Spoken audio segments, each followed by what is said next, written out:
Hey everybody, welcome back to the channel. We are in the train room this evening, a little later than I would expect to be, but you know, we got to working on something. So we are back on the next micro layout here, which is going to be our Red Rocks desert type theme.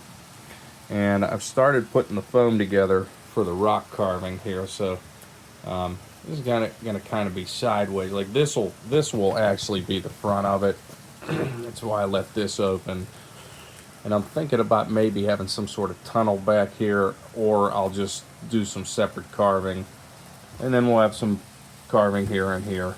In the middle, I'm thinking about doing some sort of water feature. And then, since I don't have a bridge piece for the track, I might actually just dig underneath the foam and put a pipe in, like for drainage or something, and then have a little bit more of a water feature. I'll dig a little more and have like a pool here.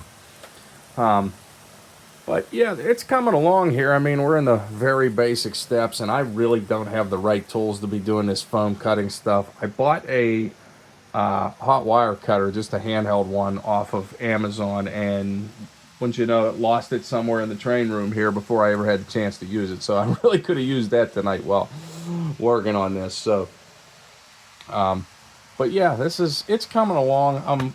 I'm really liking this micro trains track, how it runs. I mean, I love Rokuhan, and they are the best of the best when it comes to Z scale. But this is my first experience with the MTL track, and it's pretty nice, pretty realistic, like we talked about in the last video with the tie spacing, especially. Rokuhan track next to this almost looks like N scale track. So, but it runs good. Our new Santa Fe F7, made by AZL, of course, runs pretty well around here, and that'll be a good fit for a desert layout. The one thing I noticed, so I started cutting the foam and putting it together, and I was actually just using this Elmer's spray glue to secure these, which it holds really well, and it's pretty instant that it attaches. This one here I actually ran out, so I just used Elmer's clear glue. And this one's still, you can see it moving here. Like, this still isn't dry yet, but like, and I did do this one last, but like these have already dried pretty much and they're stuck. But the one thing I really noticed with this is it seems like the glue eats away at the foam. I mean, it's dipping down in here, which honestly gives me more of an idea with this, because I'm thinking, well, maybe if I get some more of that and do a coat on all these mounds that I made, and just kind of let it eat away and see how far it goes, and then maybe do the rock carving from there. It kind of gives it a jump start, maybe gives it a little bit more of a shape. I don't know. I was kind of surprised by that, so I don't know if you guys have had any experience with that, but I will tell you, don't use this if you're looking to just keep foam steady. Like, if you were going to put Sculptamold over this, I would not recommend using this. I'd tell you use wood glue, and even if you want to use screws as well, like because these are 3 pieces here, 3 here, 3 here, and 4 here. So I would say, like, use wood glue and screw through those if you're going to go over with like Celluclay or Sculptamold. But definitely, I think this is a real game changer for rock carving, because you can kind of, like I said, I'm gonna get some more. I'm gonna spray it, and I'm gonna see how far it eats away at it, and then do my carving from there. So it may kind of give you a jump start. But I don't have the paint yet for this. I'm gonna use Woodland Scenic's Burnt Umber and do kind of a wash with that. That seems to be like a good one for red rocks, and you know, maybe some sort of desert grass in here. I don't have a static grass applicator, but that would be nice to get one of those on here. And you know, when we do the water, I will either, I don't know if I'm going to paint underneath like the foundation, because Woodland Scenics does have the paint for that, where you can actually just paint the base, like the bottom of where your water feature is going to go, and then pour the water mixture in on top of that. So it's kind of like you get the bottom colored, but I don't know if I'll do that. I mean, that makes real clear water doing it like that, because it's just the base that's painted blue or whatever color you want, and then you have the clear water. or I'll just mix in a couple drops of blue paint with it, maybe something real light, because obviously I don't want it to be too bright. We're not in the Caribbean here, so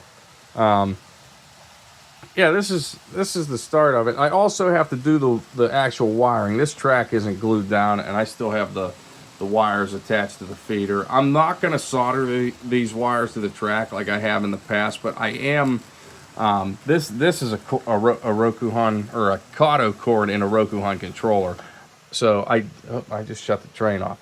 So I do have the wires that came with the loop of Microtrain's track, and I'll wire those directly into a power jack, and then I'll do the rest of like I usually do, with drilling the hole in the side like you see on this layout and putting the jack in. So it will be portable. It's a little more bulky just because it's not rounded on the edges like this one or this one, and it's definitely bigger than this one, but it'll be a nice piece once it's done. I'm considering, instead of just putting this on a wood base, of actually using trim around it, and on this side is probably where I'll put the jack. So so yeah, that's where we're at with things so far. I don't know what I'm gonna get done on this next. Definitely got to go get some paint and scenery from Esther's Hobby in Millville, PA. Check him out if you're in the area. And yeah, so here we go. Here's another project by Jag of all trades, and hope you enjoy this. Check out Rail Dig, because that's where I got the idea from this. Look up Rail Dig on YouTube, and check out all he is doing on that. It's pretty cool to see his rock carving, and I don't think my first one will be that good, but we're going to try. So that's my biggest influence when it comes to this layout. So like and subscribe, share this video. Hope you learned something just like I'm learning something. Check us out at uszscale.com for all your Z-scale needs, where you can pick up stuff like this F7 and other locomotives and rolling stock, along with our line of Rokuhan track, full throttle cars, and a little bit of everything. So yeah, check us out. We will see you all in the next one. Thanks, everybody. Bye-bye.